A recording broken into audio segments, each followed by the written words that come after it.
या ठिकाणी या कार्यक्रमाचे आयोजक किशोर भाऊ चव्हाण जिल्हा शिवाजी राजांचं नाव रक्त पंचवलं पाहिजे.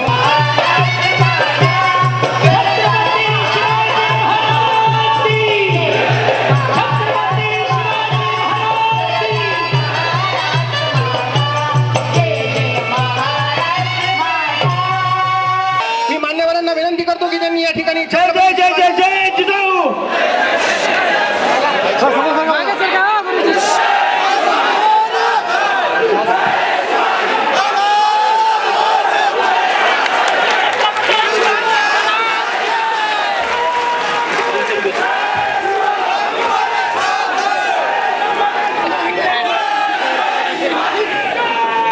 शिवाजी महाराज की जय भवानी. विनायकराव मेहता तुम आगे बढ़ो, विनायकराव मेहता तुम आगे बढ़ो. और आरक्षण आमच्या हक्काचं.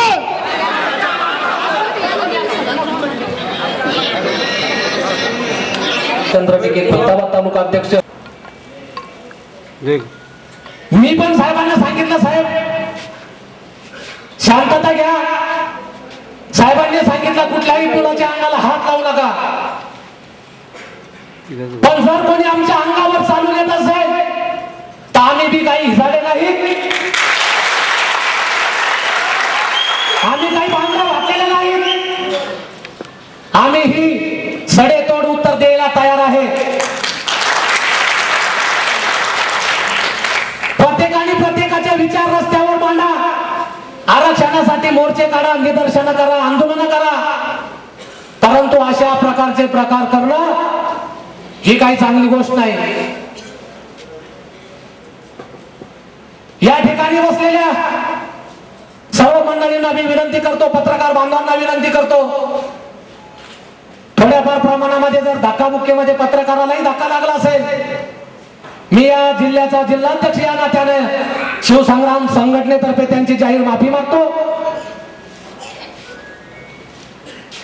माननीय विनायकरावजी मेटे आपल्याला प्रमुख मार्गदर्शन करणार आहेत. या महाराष्ट्रातला जो तळागाळातला मराठा समाज आहे त्याला आरक्षण मिळालं पाहिजे. या मराठा समाजाची इतकी दयनीय अवस्था झालेली आहे.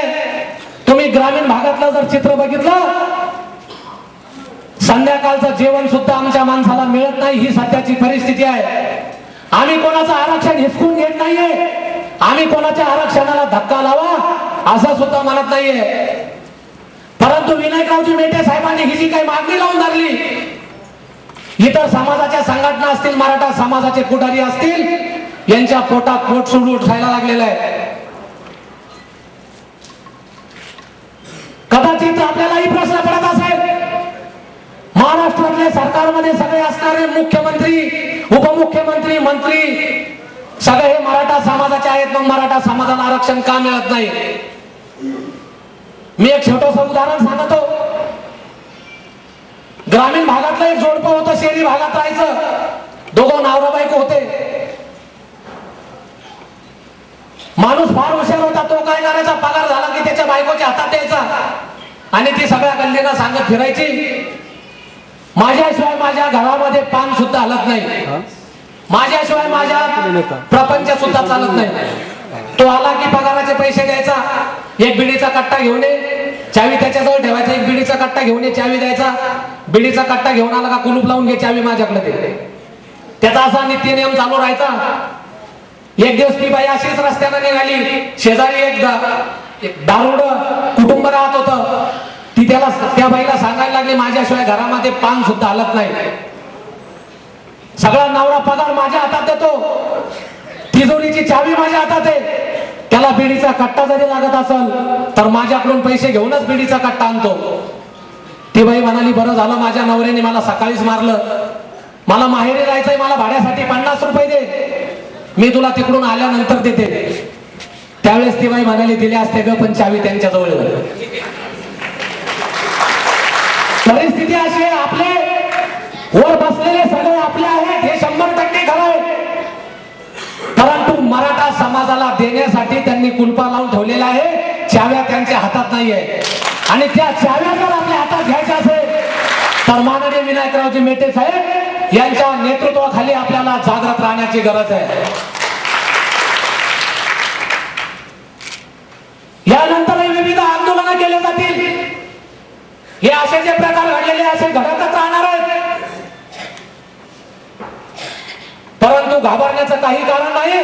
छत्रपती शिवाजी महाराजांचा 350 वर्षापूर्वीचा इतिहास आहे. ज्या छत्रपती शिवाजी महाराजांनी या महाराष्ट्रातल्या मराठ्याला ताट मानेनं जगायचं शिकवलंय, त्याच महाराष्ट्रामध्ये मराठा समाजाची वाताहत होत आहे. रवींद्रनाथ टागोरांनी ज्यावेळेस राष्ट्रगीत लिहिलं, पंजाब सिंध गुजरात मराठा, पंजाबचं नाव घेतलं, सिंधचं नाव घेतलं, गुजरातचं नाव घेतलं, पण महाराष्ट्राचा उल्लेख करण्याची ज्यावेळेस गरज पडली त्यावेळेस महाराष्ट्र हा शब्द न वापरता मराठा हा शब्द वापरला. अरे महाराष्ट्र हा मराठाचा आहे. ज्याप्रमाणे आंध्रामध्ये अण्णा लोकांचा चालत असेल, गुजरातमध्ये मारवाड्याचा चालत असेल, पंजाबमध्ये पंजाबी लोकांचं चालत असेल, तर या महाराष्ट्रामध्ये मराठ्याचं चाललं पाहिजे. हीच प्रमुख भूमिका माननीय विनायकरावजी मेटे साहेबांची आहे. आपण या ठिकाणी कार्यक्रमाला आलात त्याबद्दल या जिल्ह्याचा जिल्हाध्यक्ष या नात्याने मी आपल्या सर्वांचं स्वागत करतो. आणि यानंतर ऍडव्होकेट संदीपराजे भोसले यांना पुढील कार्यक्रमाची बोलण्याची संधी देतो आणि या ठिकाणी माझे 2 शब्द संपवतो. जय हिंद, जय महाराष्ट्र. झालेले आहेत आणि असा माणूस मराठ्यांना आरक्षण काय मिळवून देणार आणि कुठल्या मराठा आरक्षण जागर परिषदेला तुम्ही चालला आहात. मी म्हणालो माझ्या दृष्टीनं मेटे साहेब खूप तरुण आहे. तो म्हणाला असं का. मी त्या माणसाला सांगितलं की म्हटलं मित्रा, ज्याच्या डोक्यावरचे केस काळे असतात तीच माणसं तरुण असतात असं नाही, तर जी माणसं भान ठेवून योजना आखतात आणि बेभानपणे त्या राबवतात ती माणसं तरुण असतात. आणि म्हणून मेटे साहेब मला त्या ठिकाणी तरुण वाटतात. आणि म्हणून माझा पूर्ण विश्वास आहे की शिवसंग्राम या संघटनेचे संस्थापक अध्यक्ष विनायकरावजी मेटे जे आहेत व्यासपीठावरती येण्यासाठी जे आहे, तर माननीय परिराष्ट्र मेले मराठ्या विना राज्य गाडा न चाले, अशी जे आमच्या महाराष्ट्राची खाती आहे, त्या महाराष्ट्रातल्या मराठा समाजाला कणखरपणे आपल्या मुलाच्या प्रश्नांची उत्तरं देतील. अगदी तशीच दिशाभूल करणारी उत्तरं मराठा समाज ऐकायला इथे जमलेले आहात. पण तरी आमच्या वकिली भाषेत असं म्हटलं जातं की कोणताही हक्क आणि अधिकार हा कोणी आपल्याला आणून देत नाही, तो संघर्ष करून आणि लढा उभा करूनच मिळवावा लागतो. तेव्हा इथे उपस्थित माझ्या सर्व समाज बंधूंना विनंती आहे की आपल्या घरातल्या गृहलक्ष्मीला त्यांनी बळ द्यावं. या लढ्यामध्ये स्त्री शक्तीलाही त्यांनी पाठबळ द्यावं. ज्याप्रमाणे झाशीची राणी यांनी सुद्धा संघर्ष उभा केला, तसा संघर्ष आपण आपल्या हक्कांसाठी, आपल्या समाजाच्या उपयोगितेसाठी उभारला पाहिजे.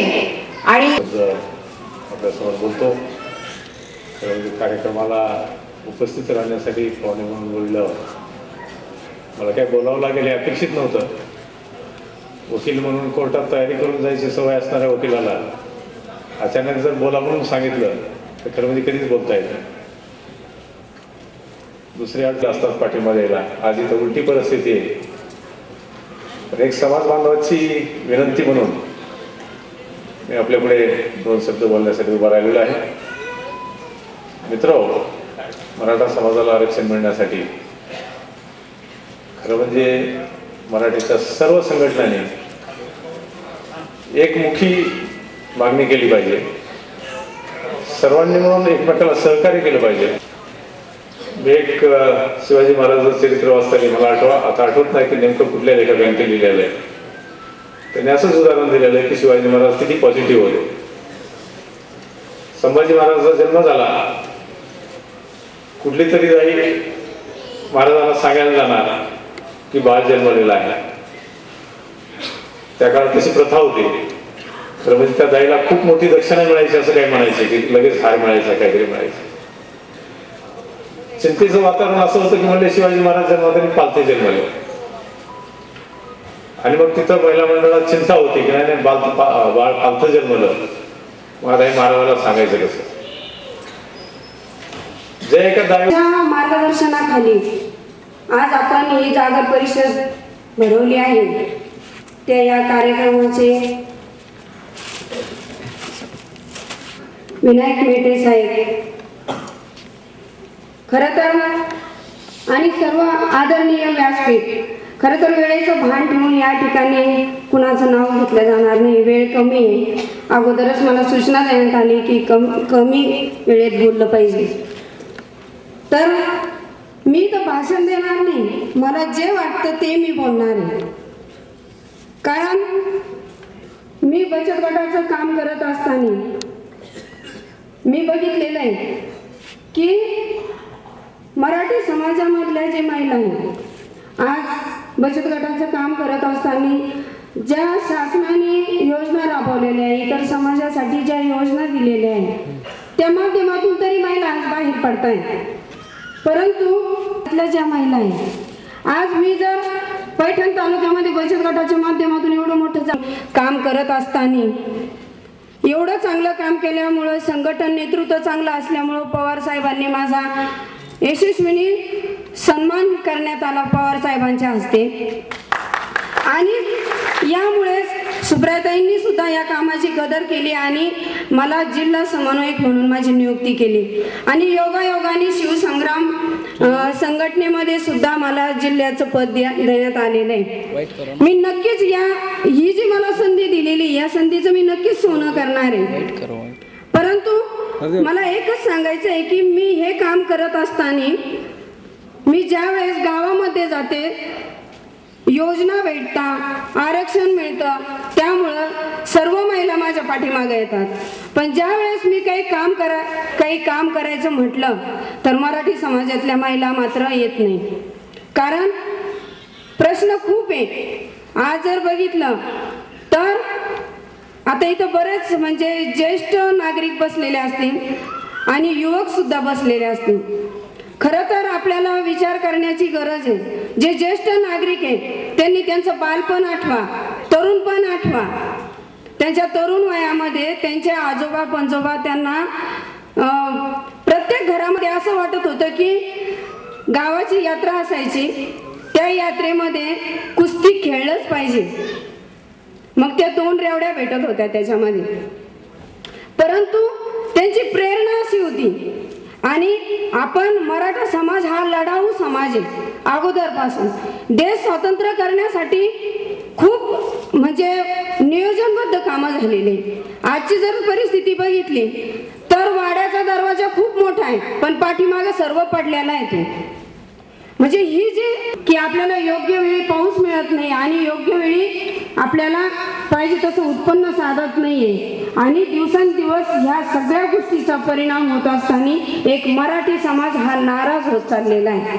त्यांना की आपण काय प्रेरणा दिल्या पाहिजे.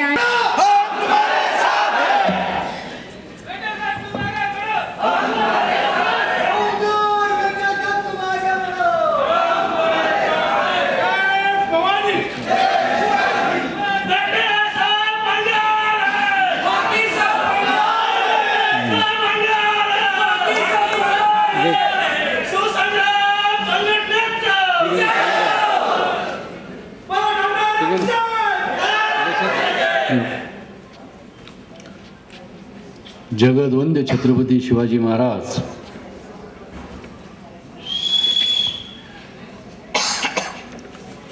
शेतकऱ्यांचे कैवारी महात्मा ज्योतिबाजी फुले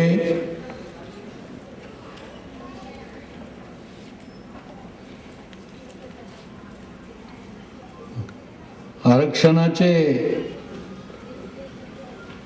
खऱ्या अर्थानं जनक आहेत. सर्व समतेला न्याय देणारे छत्रपती शाहू महाराज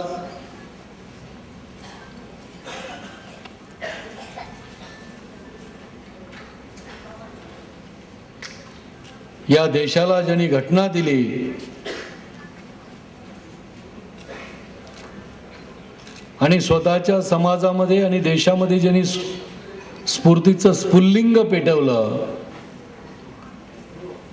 ते भारतरत्न डॉक्टर बाबासाहेबजी आंबेडकर.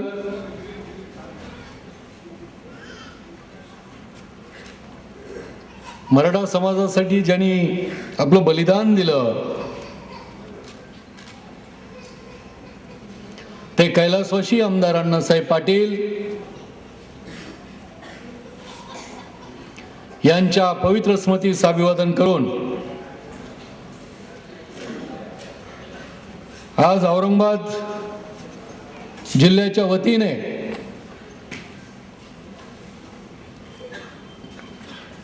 मराठा आरक्षण जागर परिषद उपस्थित असणारे आमचे ज्येष्ठ सहकारी शिवाजीरावजी जोंधळे साहेब,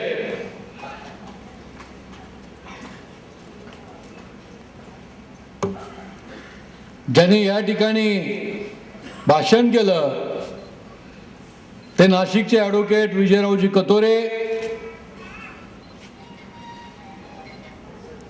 आपल्या मराठवाड्यामधील ज्येष्ठ विधिज्ञ ॲडव्होकेट साळुंके साहेब, विभागीय सरचिटणीस वामनरावजी राऊत,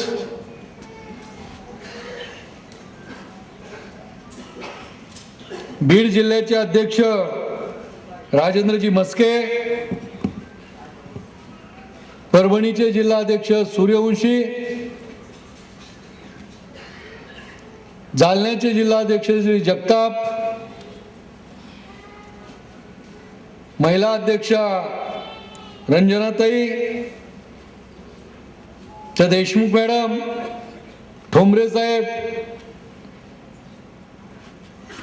टिळेजी, नाशिकचे जिल्हाध्यक्ष शिवाजीराव, या ठिकाणी उपस्थित असणारे तालुक्याचे आणि जिल्ह्याचे सर्व पदाधिकारी, दादासाहेबजी जगताप असतील, प्रवीण काकडे असतील, विष्णू काकडे असतील, आप्पासाहेब चंद्रटिके, किरण चव्हाण, आमचा वाकडे, जयप्रकाश कदम,